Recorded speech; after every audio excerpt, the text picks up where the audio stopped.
Here's a story about how I got into the real estate title business, and it's a good lesson for how to get into a lucrative business, how to look for opportunities, and where your next million might come from. So if you're in business or entrepreneurial in nature, you might be thinking, well, how do I get into the next thing? How do I get into business? What business do I pick? What do I do?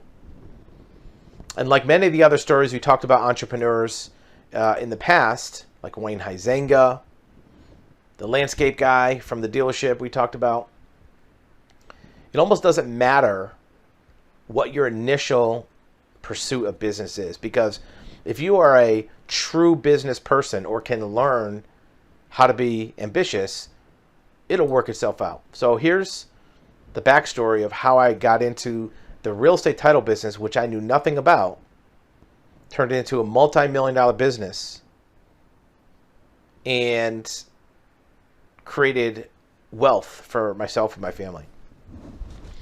So in the 90s, I had worked mostly for retail companies as a sales and marketing person. What that meant was, in the sales department, I would train salespeople on how to converse with customers, how to close deals, how to manage the sales process. But on the marketing side, I looked at how to do advertising and media and data analysis to get more people to want to be interested in a business. And this is before the days of the internet. This is in the 90s, 80s and 90s, where you have to do advertising and marketing through things like TV, direct mail, radio, print, billboard, old school. And a lot of that, even though it was before the internet, had a lot of data analysis that made it better. If you did ad on TV, if you knew your demographics and your market, you could get those TV spots to get better returns. So at the time, one of the underrated and highly valuable and productive means of marketing and advertising that I did for companies that I worked for and also for clients was direct mail. Printing letters, postcards, brochures, and mailing them out to people. Put a stamp on it, send it to people in the mail. And back then they used to call it junk mail that you would get, brochures or whatever it was. And it was a numbers game. You would send out 10,000 and you might get a 1% response. 1% response is 100 people, and maybe 10 of those might purchase. So you get a 1% response to your mailer, and you have a 10% closing ratio on your visitors. So if, let's say, you were a car dealership, you sent out 10,000 mailers, postcards. Hey, we're having a big sale this weekend, whatever the message is. 100 people show up. You sell 10 of them. That's how you figure out if it's worth it. So a 1% response is pretty, it might seem pretty low, but that's industry average. And I'm figuring, closing the deals when they come in, that's up to the sales staff. That's always going to be the same. Is it 10%, 12%? Even if you went from 10% to 12%, you have 2 more sales. Is that a big deal? I don't know. So I knew I couldn't have too much effect on the closing ratio, but how can I get more people in the door? I'm thinking that 1% is such a small number. It wouldn't take much to move the needle on that 1% to get more people. Even if I went to 1.5%, half of a percent better, I'd get 50 more people in the door. How can I do that? Well, in that environment, the way you would create your mailing list was demographics, age, income, zip code. That's pretty much it. You could buy mailing lists. I want a list of 10,000 people that live in these 4 zip codes that make between $50,000 and $80,000 a year, and between 25 and 40, whatever it is. That's your demographic, let's say, for your product. And I'm thinking there's got to be a better way than that. So at this particular time, I was working with a client that was a Toyota dealership. And this Toyota dealership, we did direct mail. We did it once a month. And I was trying to really get a handle on the demographics. Like, how can I make this better to get, instead of 1%, 1.5%?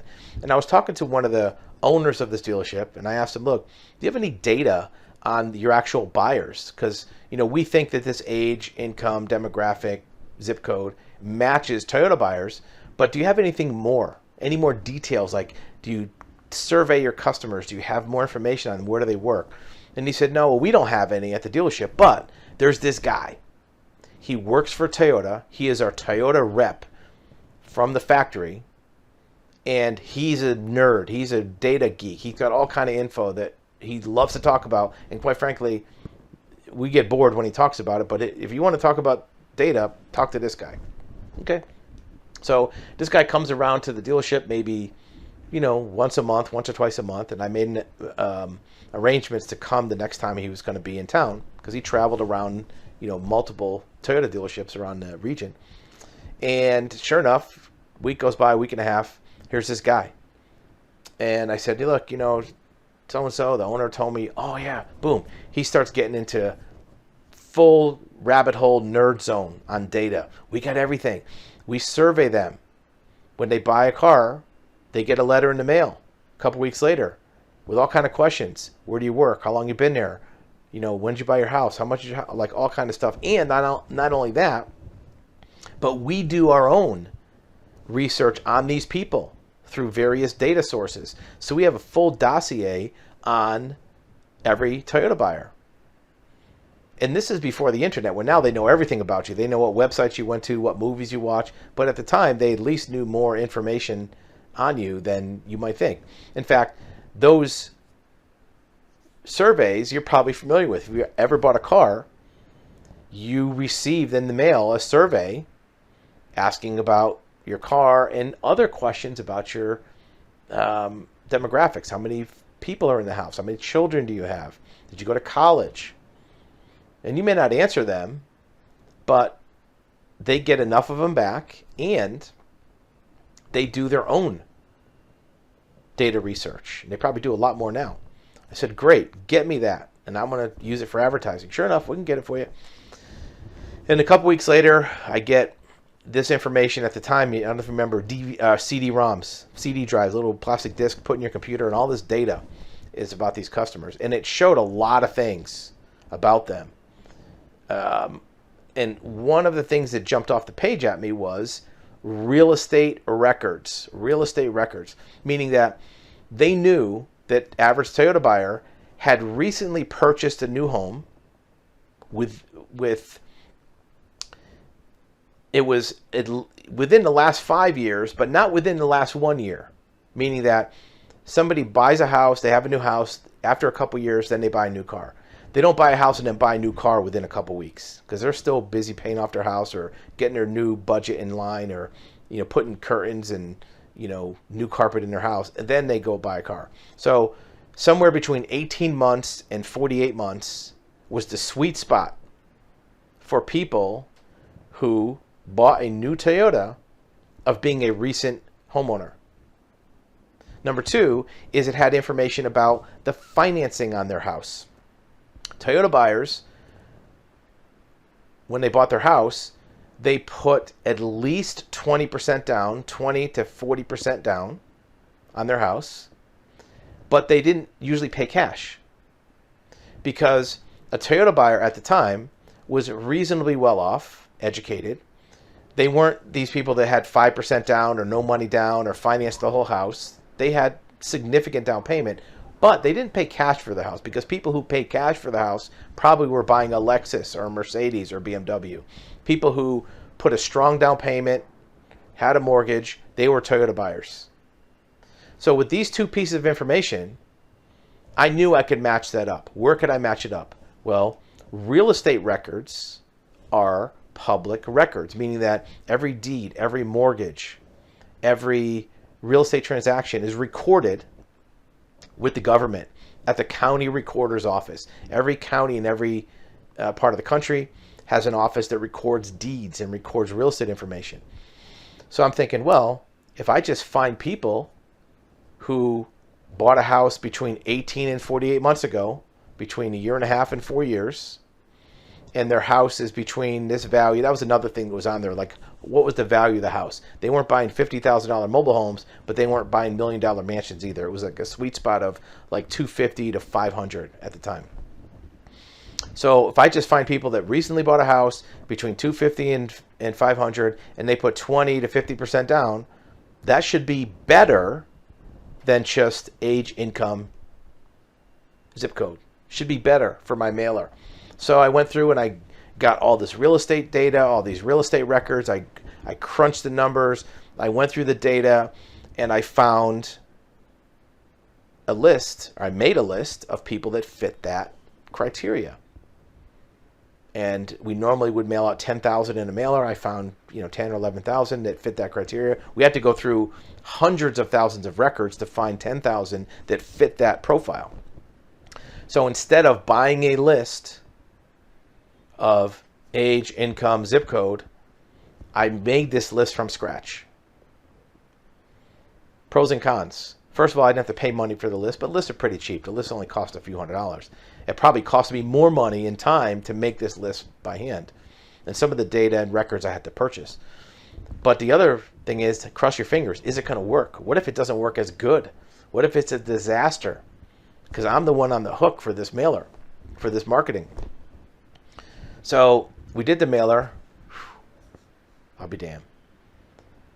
Like 2.5% response. Instead of getting 100 people, 250 people came through the door. So yeah, that works. Yes, that works. So two sides of that story. One is we did that again. We kept doing that, and it kept working for marketing.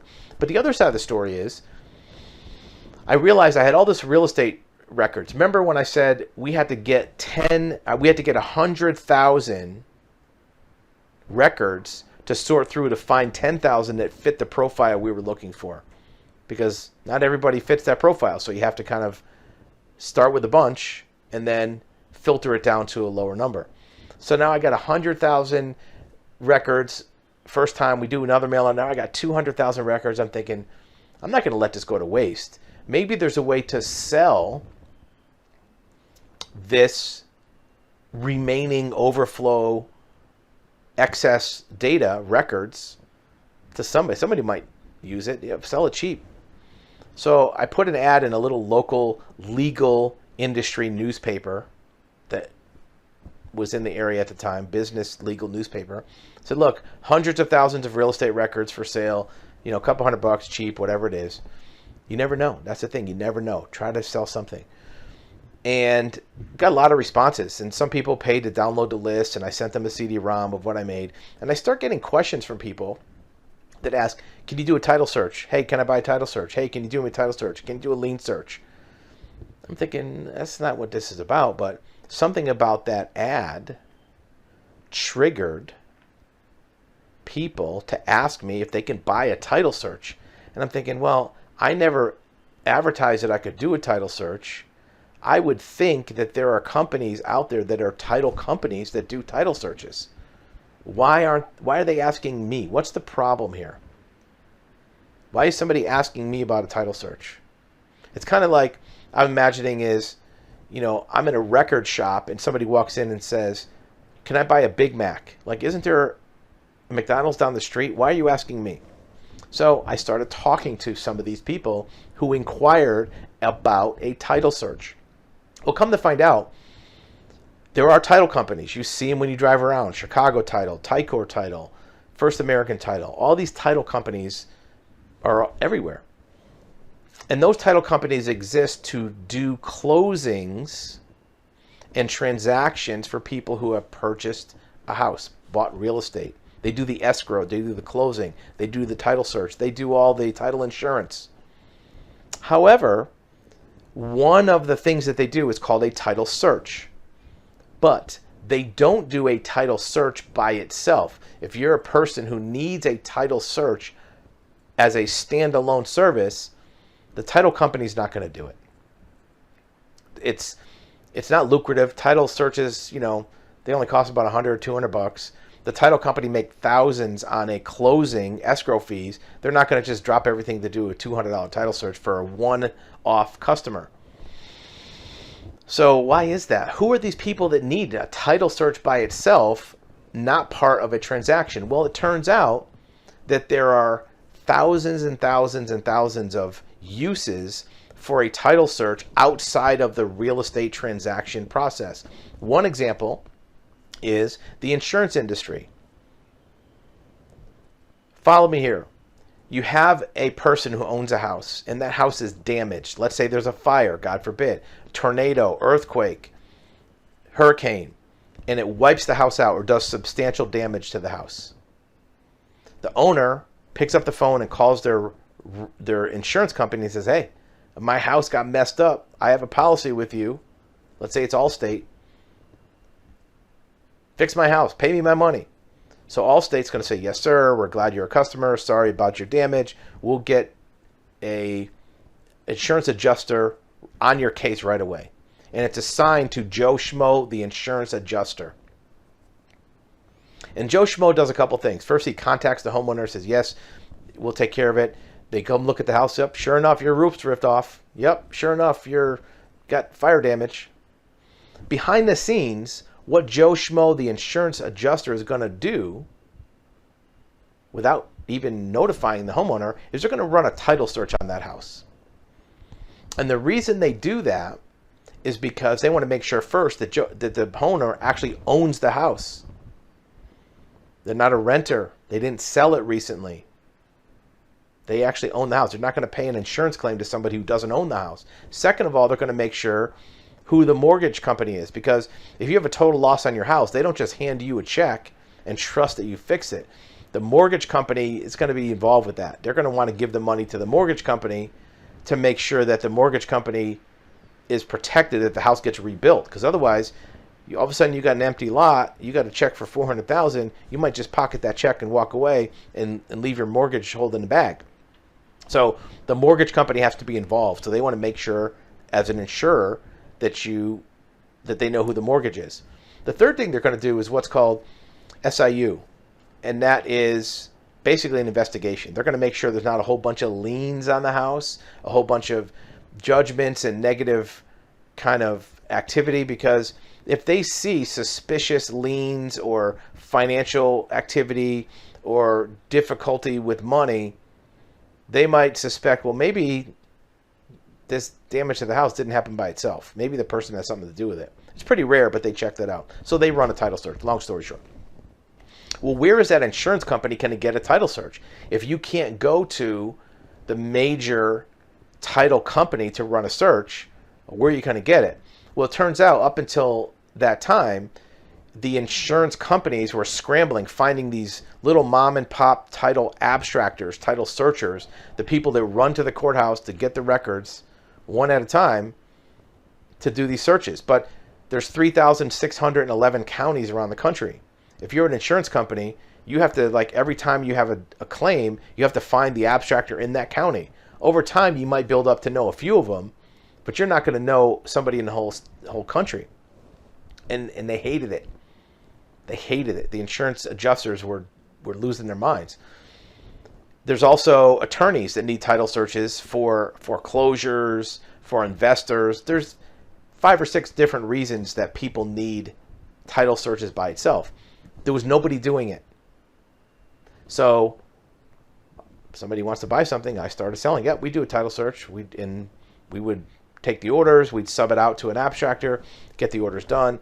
Over time, over a year or two, we found that we could do some of the searches ourselves. We became an abstractor. Found out it was very easy to become an abstractor. You do some training, you do some testing.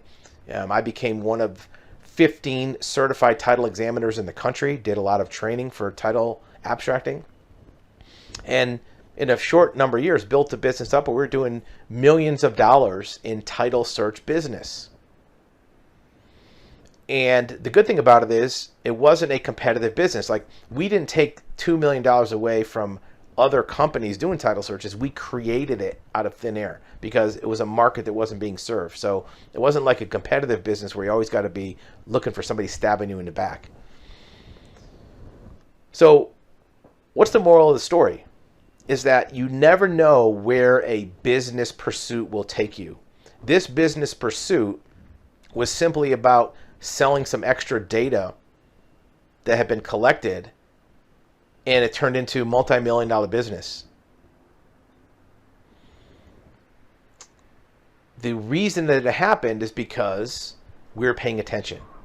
If people are buying something from you, the first question you should ask is, what is the first thing you're going to do after you get this product or service from us? When you get this XYZ, whatever it is, from us, what do you do next?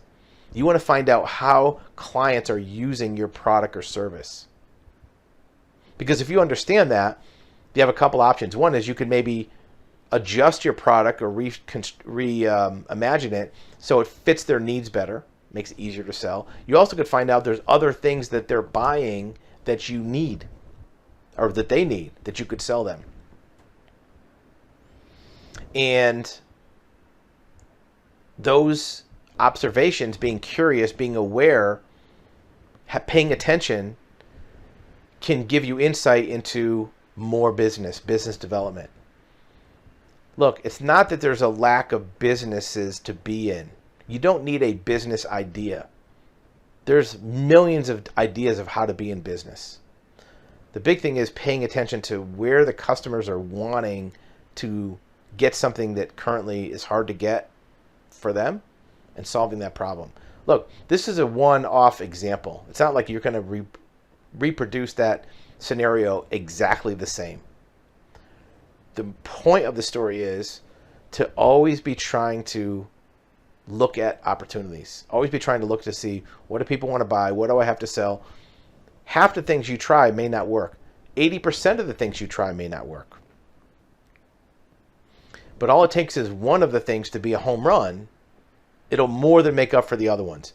The most important thing is when you try thing number 1, number 2, number 5, number 6, and it's a failure, don't let it demoralize you thinking that you don't know what you're doing. Keep trying. Every time will be a little bit different. And the next thing could be the thing. It could be that the things you tried just didn't match what you're interested in. It could have been timing, could have been bad luck. Just keep trying. Now, one of the other keys to it, and you'll see this in our other videos, is making sure that each of the things that you try doesn't erode your ability to try more. And by that means it doesn't suck up a lot of your money. You don't want to be putting $10, $20, $50,000 into each new thing you're trying, because pretty soon you're going to be out of money. You don't want to be spending years of your life trying things, because at some point you're going to run out of time.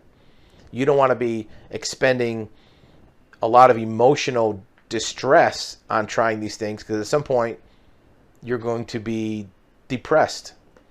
Try things that are challenging, sure. They're going to be work. They're going to be annoying, but not things that eat up your capital, take all of your time, or distract you from other life pursuits.